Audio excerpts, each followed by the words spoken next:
Baik, kami dari kelompok 5. Sekarang kami akan mempresentasikan hasil diskusi kami terkait bebas linear, himpunan pembangun, modul bebas, dan modul atas daerah utama.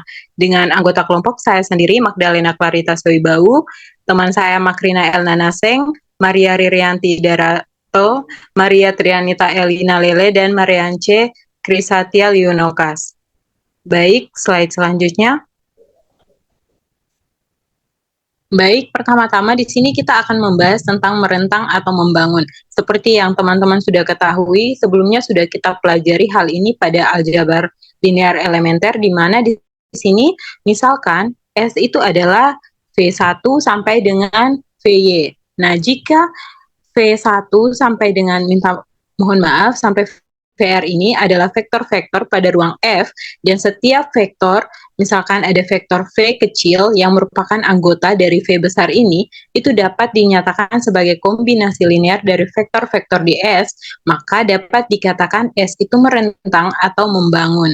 Nah, untuk contohnya bisa kita lihat di sini, di mana di sini ada vektor I, di mana I itu adalah 100, kemudian J itu 010, dan K itu 001. Nah, di sini ditanyakan apakah S yang merupakan himpunan dari IJK ini merentang di R3. Nah, di sini untuk menyelesaikan persoalan ini, pertama-tama kita akan melihat atau kita mengambil sebuah vektor, misalkan vektor di sini adalah U, di mana vektor U itu sendiri berisi A, B, dan juga C. Nah, di sini kita akan menyelidiki apakah U ini dapat dinyatakan sebagai kombinasi linear dari S yang tadi. Nah, sehingga di sini kita bisa menulisnya sebagai A, B, C itu sama dengan K1 dikali dengan 100 ditambah K2 dikali vektor 010 ditambah K3 dikali vektor 001. Nah, ternyata di sini kita bisa dapatkan hasil kalau ternyata A, B, C itu sama saja dengan K1, K2, dan juga K3. Nah, berarti di sini itu kita bisa melihat kalau ternyata U yang tadi atau sebarang vektor yang tadi itu merupakan kombinasi linear dari vektor-vektor di S tadi. Nah, selanjutnya, berikutnya kita akan membahas terkait himpunan bebas linear. Nah, untuk definisinya sendiri, himpunan vektor di sini misalkan V1 sampai VK itu dikatakan bebas linear jika kombinasi linearnya itu A1 V1 tambah A2 V2 sampai dengan AK VK itu sama dengan 0 hanya dipenuhi oleh A1 sama dengan A2 sama dengan titik-titik-titik sama dengan AK sama dengan 0. Nah, himpunan yang tidak bebas linear sendiri itu biasanya itu disebut dengan bergantung linear. Artinya di sini itu ada salah satu, misalkan A1 itu tidak sama dengan 0. Jadi itu disebut bergantung linear. Baik, selanjutnya kita akan melihat contoh di sini. Contohnya itu tentukan apakah himpunan dari vektor 1 negatif 1 0, 0 1 negatif 1, negatif 1 0 1 itu merupakan himpunan bebas linear atau bergantung linear. Nah, untuk mendapatkan jawabannya itu kita bisa membuat kombinasi linear, di mana di sini kombinasi linearnya itu adalah X dikali vektor 1 negatif 1 0 ditambah Y kali 0 1 negatif 1 ditambah Z dikali vektor negatif 1 0 1 itu sama dengan vektor 0. Nah, kemudian di sini kita bisa dapat X kurang Z itu sama dengan 0, negatif X tambah Y sama dengan 0, dan negatif Y tambah Z itu sama dengan 0. Nah, atau yang tadi di atas itu bisa kita buat dalam bentuk matriks, sehingga bisa kita lihat pada slide tersebut matriksnya seperti itu. Nah, kemudian di sini kita bisa menggunakan OBE, di mana di sini untuk OBE-nya itu yang pertama itu R2 ditambah dengan R1, sehingga hasilnya itu pada matriks yang kedua itu kemudian dilanjut lagi dengan OBE R3 tambah R2, sehingga kita dapatkan matriks yang paling terakhir adalah 1, 0, negatif 1, 0, 1, negatif 1, 0, 0, 0. Sehingga di sini itu kita bisa lihat kalau X itu sama dengan Z, dan juga Y itu juga sama dengan Z. Selanjutnya, nah, karena tadi X sama dengan Z dan juga Y itu sama dengan Z, maka di sini kita itu bisa memisalkan Z ini dengan suatu koefisien lain, misalkan di sini T. Nah, karena tadi X itu sama dengan T, makanya di sini X juga sama dengan T dan Y juga sama dengan T, untuk T itu adalah anggota dari bilangan real. Nah, ada skala yang tak nol yang memenuhi kombinasi linear di atas. Nah, di mana di sini kita lihat bahwa si X ini tidak sama dengan nol, begitupun dengan si X, mohon maaf, si Z ini tidak sama dengan 0, dan juga X itu tidak sama dengan 0. Di mana hal ini artinya itu ada nilai lain yang tidak 0, sehingga di sini bisa kita katakan bahwa himpunan yang tadi itu bergantung linear atau tidak bebas linear. Selanjutnya kita akan masuk pada teorema, di mana di teorema ini vektor-vektor V1 sampai dengan Vm itu saling bergantung linear jika dan hanya jika terdapat setidaknya satu vektor di antaranya yang dapat ditulis sebagai kombinasi linear dari vektor-vektor lain. Nah, di sini kita bisa lihat pada contoh, perhatikan contoh di sini. Misalkan di sini 3 dikali dengan vektor 103 ditambah 2 dikali dengan vektor negatif 1, 1, dan negatif 3 itu sama saja dengan vektor 1, 2, dan 3. Nah, di sini kita bisa melihat bahwa jika kita mengubah kombinasi linear yang sebelumnya ini, itu kan bentuknya bisa menjadi 3 dikali vektor 103 ditambah 2 dikali vektor negatif 1, 1, dan negatif 3 dikurangi dengan 1 dikali vektor 1, 2, 3 itu sama dengan 0, 0, 0. Atau sama dengan vektor 0. Nah, di sini kita bisa melihat bahwa ternyata yang tadi itu ada salah satu bagian atau salah satu vektor itu, dia itu merupakan kombinasi linear dari vektor yang lain. Sehingga di sini bisa kita katakan kalau ternyata himpunan dari vektor 103, vektor negatif 1, 1 negatif 3, dan vektor 123 itu bergantung linear atau tidak bebas linear. Penjelasan selanjutnya akan dijelaskan oleh teman saya.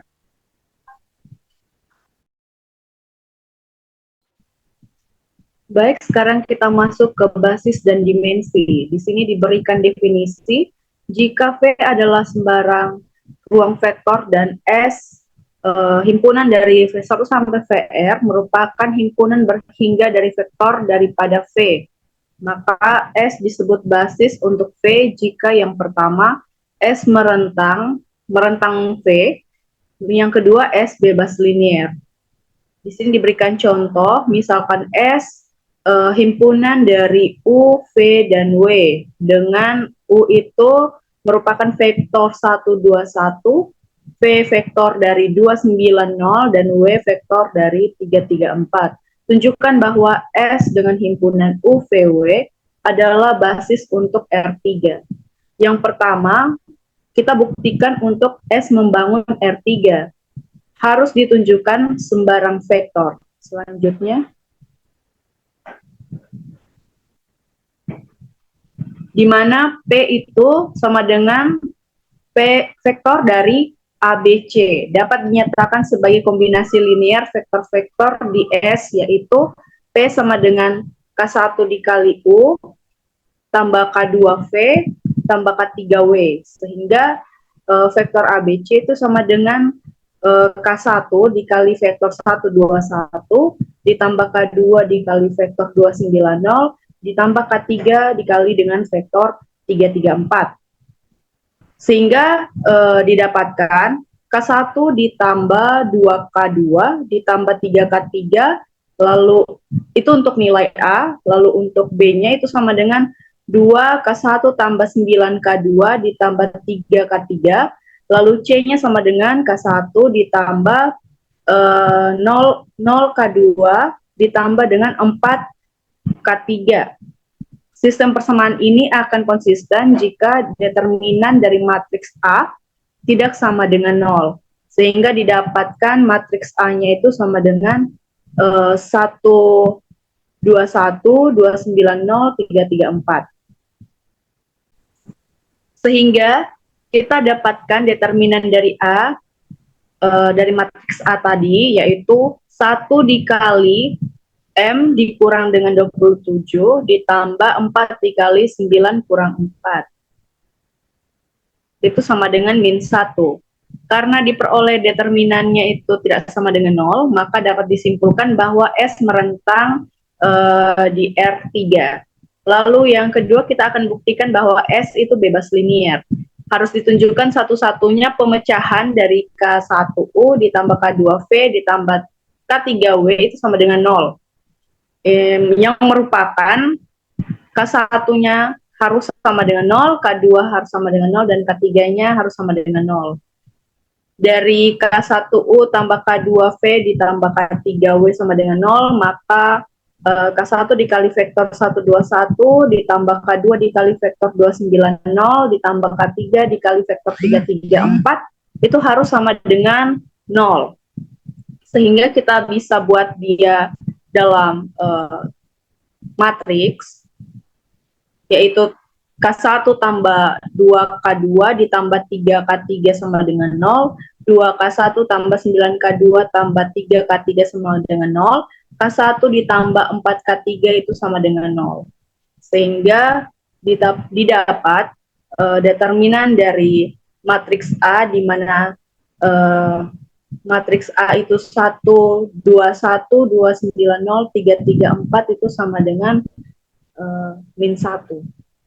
Selanjutnya, karena diperoleh determinan A itu tidak sama dengan 0, maka persamaan AX sama dengan 0 mempunyai solusi trivial, yaitu diperoleh K1 sama dengan K2 sama dengan K3 sama dengan 0. Jadi dapat disimpulkan bahwa S bebas linier karena S dengan himpunan U, VW membangun dan bebas linier, maka S merupakan basis di R3. Selanjutnya akan dijelaskan oleh teman saya.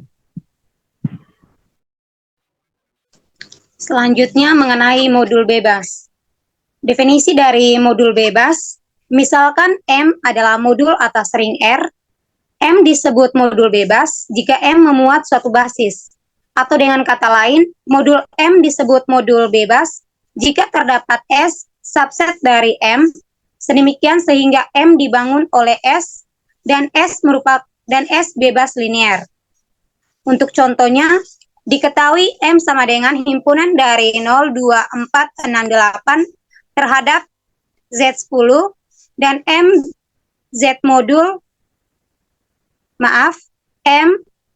modul atas ring Z.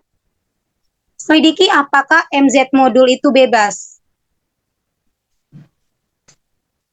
Jawab. Yang pertama kita misalkan S itu himpunan 2. Kita selidiki apakah S basis di M. K dikalikan dengan 2 sama dengan 0, maka K sama dengan 0, atau K sama dengan 5, atau bisa juga K sama dengan 10, dan seterusnya. Dengan K elemen dari Z, artinya arti dari K kali 2 sama dengan 0 itu tidak mempunyai solusi trivial, yaitu K sama dengan 0 saja. Sehingga S tidak bebas linier. Karena S tidak bebas linier, maka S bukan basis di M. Yang kedua, kita misalkan S sama dengan himpunan 6. Kita selidiki apakah S itu basis di M. K dikali dengan 6 sama dengan 0, maka K0, K sama dengan 0 atau K sama dengan 5. Atau juga K sama dengan 10 dan seterusnya. Artinya, arti dari K kali 6 sama dengan 0 tidak mempunyai solusi trivial, yaitu K sama dengan 0 saja. Sehingga S tidak bebas linier. Karena S tidak bebas linier, maka S bukan basis di M. Dengan cara yang sama, akan berlaku untuk elemen lainnya. Sekarang kita akan selidiki jika S merupakan basis yang memuat 2 elemen. Slide selanjutnya. Kita misalkan S memuat himpunan 2 dan 6. Apakah S merupakan basis di M? P dikali 2 ditambah Q dikali 6 sama dengan 0. Persamaan di atas bisa dipenuhi oleh P sama dengan 0, Q sama dengan 0, atau P sama dengan 5, Q sama dengan 0, atau bisa juga P sama dengan 5, Q sama dengan 5, dan seterusnya. Ini berarti Q sama dengan 0 bukan satu-satunya solusi dari P P kali 2 ditambah Q kali 6 sama dengan 0. Jadi, S tidak bebas linear, sehingga S bukan basis pada M. Berikutnya kita misalkan S sama dengan himpunan 2, 6, 8. Apakah S merupakan basis di M? P dikali 2 ditambah Q kali 6 ditambah R kali 8 sama dengan 0. Persamaan di atas bisa dipenuhi oleh P sama dengan 0, Q sama dengan 0, R sama dengan 0, atau P sama dengan 5, Q sama dengan 0, R sama dengan 0, atau bisa juga P sama dengan 5, Q sama dengan 5, R sama dengan 0, dan seterusnya. Ini berarti P sama dengan 5, Q sama dengan 0, dan R sama dengan 0, bukan satu-satunya solusi dari persamaan tersebut. Jadi, S tidak bebas linear sehingga S bukan basis untuk M. Dengan cara yang sama berlaku juga untuk elemen yang lainnya. Dari keempat uraian tersebut, maka kita dapat menyimpulkan bahwa M bukan modul bebas. Selanjutnya, modul atas daerah ideal utama. Definisinya, daerah integral R disebut daerah ideal utama jika setiap idealnya merupakan ideal utama, yaitu setiap idealnya dapat dibangun oleh satu elemen. Contohnya, di dalam ring Z, ideal berikut adalah ideal utama. Contohnya 2 dan 3, idealnya Z itu sendiri, dan untuk 3 dan 6 itu idealnya 3, dan untuk 5 dan 10 idealnya itu 5. Secara umum, pada modul atas daerah ideal utama, tidak selalu bisa dilakukan perluasan basis submodul menjadi basis untuk modulnya. Sekarang kita perhatikan 2Z adalah submodul Z sebagai Z modul, di mana di dalam 2Z terdapat himpunan 2 merupakan basis dari 2Z yang tidak bisa diperluas menjadi basis Z. Selanjutnya, proposisi. Diketahui M adalah modul bebas atas daerah ideal utama dengan free rank M sama dengan N, di mana N besar adalah submodul M dengan free rank N sama dengan K lebih kecil sama dengan N. Akibatnya, terdapat basis M, yaitu B, yang memuat S sama dengan himpunan V1, V2, V3, sampai VK dengan sifatnya yaitu R1 V1, R1 V2, sampai RK VK adalah basis N untuk suatu himpunan R1, R2, R3, sampai RK di R. Untuk penjelasan selanjutnya akan dijelaskan oleh teman saya. Kita akan masuk pada pembahasan mengenai anihilator, elemen torsi, modul torsi, dan modul bebas torsi. Yang pertama, kita akan membahas mengenai anihilator atau pengenol. Di sini, misalkan M adalah modul atas ring R. Yang pertama, R elemen R disebut pengenol dari M elemen M jika Rm itu sama dengan 0. Dan yang kedua, A elemen R disebut pengenol dari himpunan X subset M jika AX sama dengan 0 untuk setiap X elemen X. Nah, himpunan dari semua pengenol dari elemen M elemen M itu dinotasikan dengan Rm, sedangkan untuk himpunan semua pengenol dari himpunan X subset M dinotasikan dengan Rx.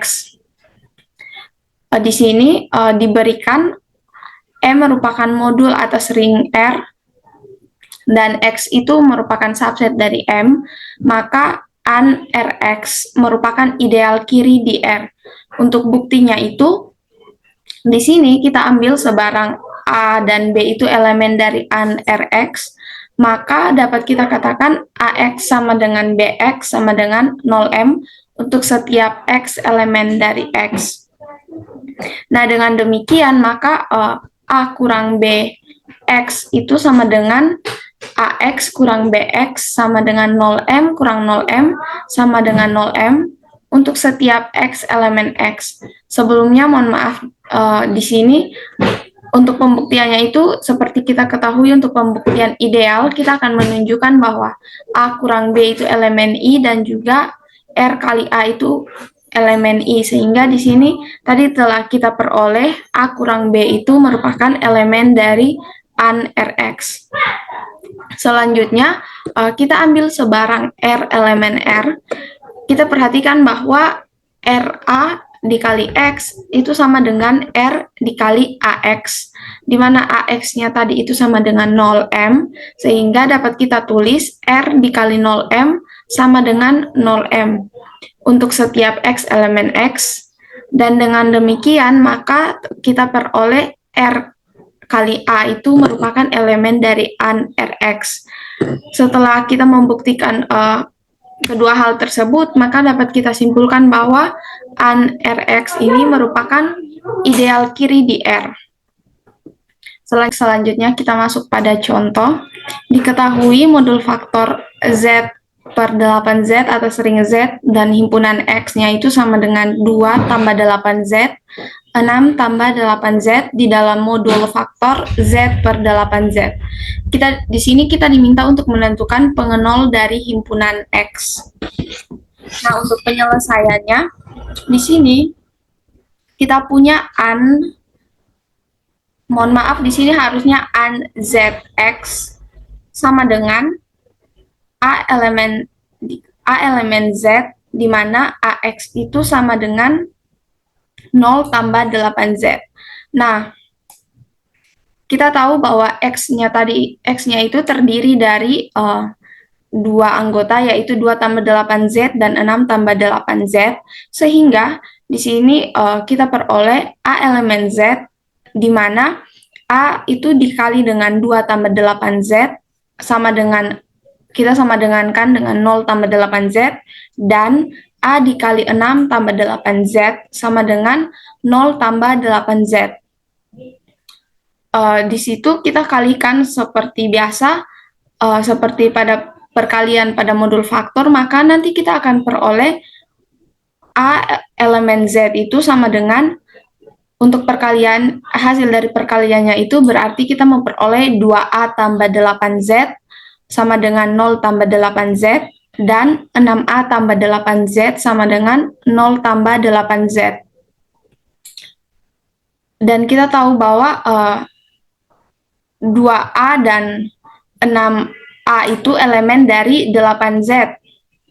Sehingga dapat kita tulis, kita misalkan 2A sama dengan 8K, dan 6A itu sama dengan 8L. Kita misalkan di mana K dan L itu adalah elemen dari Z. Sehingga nanti kita akan peroleh jika 2A sama dengan 8K, maka kita akan peroleh A-nya itu sama dengan 4K. Dan tadi yang satunya itu 6A itu sama dengan 8L, di mana tadi kita telah dapat nilai A-nya itu sama dengan 4K. Sehingga kita substitusi nilai A-nya itu, maka nanti 6 dikali 4K sama dengan 8L. Dan kita akan peroleh L-nya itu sama dengan 3K. Sehingga nanti kita akan peroleh 6R atau 6A itu sama dengan 8 kali 3K. Dan di sini telah kita dapatkan bahwa kedua nilai dari 6A dan 2A dan 6A itu, kita akan peroleh nilai A-nya itu sama dengan 4K. Sehingga seperti yang ada pada slide ini, A elemen Z, di mana A sama dengan 4K, dengan K-nya itu merupakan elemen dari Z. Nah, karena K merupakan elemen dari Z, maka dapat kita tulis untuk anilator Rx-nya itu sama dengan 4Z. Selanjutnya kita akan masuk pada elemen torsi. Diberikan M merupakan modul atas ring R dengan elemen M itu disebut elemen torsi jika dan hanya jika terdapat R elemen R tanpa 0R, sehingga R kali M itu sama dengan 0M. Dengan demikian, 0M itu merupakan elemen dari M, merupakan elemen torsi. Dan suatu elemen M yang bukan elemen torsi itu dapat disebut sebagai elemen bebas torsi. Dan untuk himpunan semua elemen torsi di dalam modul M dinotasikan dengan M tau. Mohon maaf, di situ ada salah pengetikan. Selanjutnya kita masuk pada contoh soal. Di sini diketahui Z4 merupakan modul atas ring Z4. Dan kita diminta untuk menentukan elemen-elemen torsi di Z4. Nah, elemen torsi di Z4 itu adalah 0 dan 2, karena terdapat R elemen Z dengan R-nya itu tidak sama dengan 0, sehingga R kali M itu sama dengan 0 untuk setiap M elemen dari Z4. Nah, untuk lebih memudahkan kita memahami ini, kita dapat melihat pada tabel berikut, di mana kita tahu kalau M elemen dari Z4, maka kita mengisi pada bagian tabelnya itu adalah anggota dari Z4 yaitu 0 sampai 3, dan untuk R elemen Z4 dengan R-nya itu tidak sama dengan 0, maka kita tahu itu ada 0, 1, 2, dan mohon maaf, ada 1, 2, dan 3.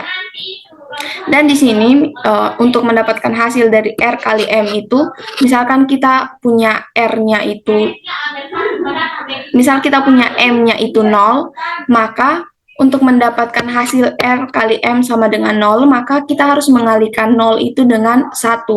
Sehingga kita kita mengisi pada tabel dari R elemen Z4-nya itu 1, sehingga kita akan memperoleh nilai RM-nya itu sama dengan 0. Nah, untuk jika M-nya sama dengan 1, maka tidak memenuhi karena tidak ada anggota dari Z4 selain 0 yang dapat dikalikan sehingga dikalikan dengan 1 untuk menghasilkan 0. Selanjutnya untuk M sama dengan 2, kita dapat mengalikan dengan R-nya itu sama dengan 2, di mana itu sama dengan 4, dan dalam Z4 nilainya sama dengan 0, sehingga kita dapat memperoleh R kali M sama dengan 0.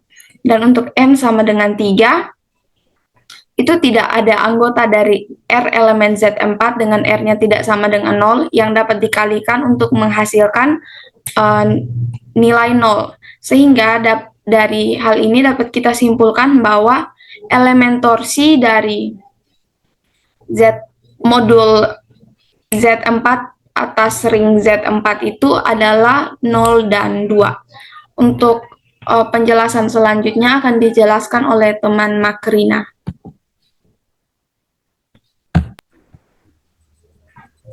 Baik, selanjutnya kita masuk pada pembahasan modul torsi dan modul bebas torsi. Misalkan M itu adalah modul atas ring R. Dikatakan modul M disebut modul torsi jika setiap elemen di M itu merupakan elemen torsi, atau dapat ditulis M tau sama dengan M. Sedangkan modul M disebut modul bebas torsi jika elemen torsi di M hanya elemen 0M, atau dapat ditulis M tau sama dengan 0M. Atau dengan kata lain, modul M disebut modul bebas torsi jika elemen di M itu elemen bebas torsi. Lalu kita masuk pada contoh soal. Contoh soal yang pertama itu diketahui Z merupakan modul atas ring Z. Lalu pertanyaannya, apakah Z merupakan modul torsi atau modul bebas torsi? Lalu contoh soal yang kedua yaitu diketahui himpunan A itu 0 dan 2 terhadap Z4, M2 sama dengan matriks 2 kali 2 dengan entry ABCD, dan ABCD itu elemen A. Di sini kita akan selidiki apakah M2A itu modul torsi di ring A. Lalu untuk penyelesaian contoh soal yang pertama, terlebih dahulu kita selidiki apakah elemen-elemen di Z itu merupakan elemen torsi atau elemen bebas torsi. Jika nanti elemen-elemen di Z merupakan elemen torsi, maka maka Z merupakan modul torsi. Tetapi jika elemen-elemen yang kita temukan di Z nanti merupakan elemen bebas torsi, maka Z merupakan modul bebas torsi. Lalu setelah kita selidiki, ternyata tidak bisa ditemukan R itu elemen ring Z sedemikian sehingga Rm sama dengan 0 untuk setiap elemen di modul Z. Ini berarti satu-satunya elemen torsi di modul Z itu adalah 0. Karena setiap elemen tak 0 di modul Z bukan elemen torsi atau biasa disebut elemen bebas torsi, maka dapat disimpulkan bahwa Z merupakan modul bebas torsi. Slide selanjutnya. Lalu kita masuk pada penyelesaian contoh soal nomor 2 dengan himpunan matriks M2A-nya itu bisa dilihat pada slide. Di sini kita ambil sembarang P elemen M2A, misalnya P-nya itu matriks dengan entry 0, 2, 2, 2. Maka terdapat R elemen A dengan R-nya itu sama dengan 2, sehingga RP itu sama dengan 2 dikali matriks P, yang mana akan menghasilkan matriks 0, dan matriks 0 itu terdapat pada himpunan matriks M2A. Dengan cara yang sama berlaku untuk semua anggota M2A. Maka di sini kita dapat menyimpulkan bahwa M2A itu merupakan modul torsi atas ring A. Demikian saja presentasi kami. Sekian dan terima kasih.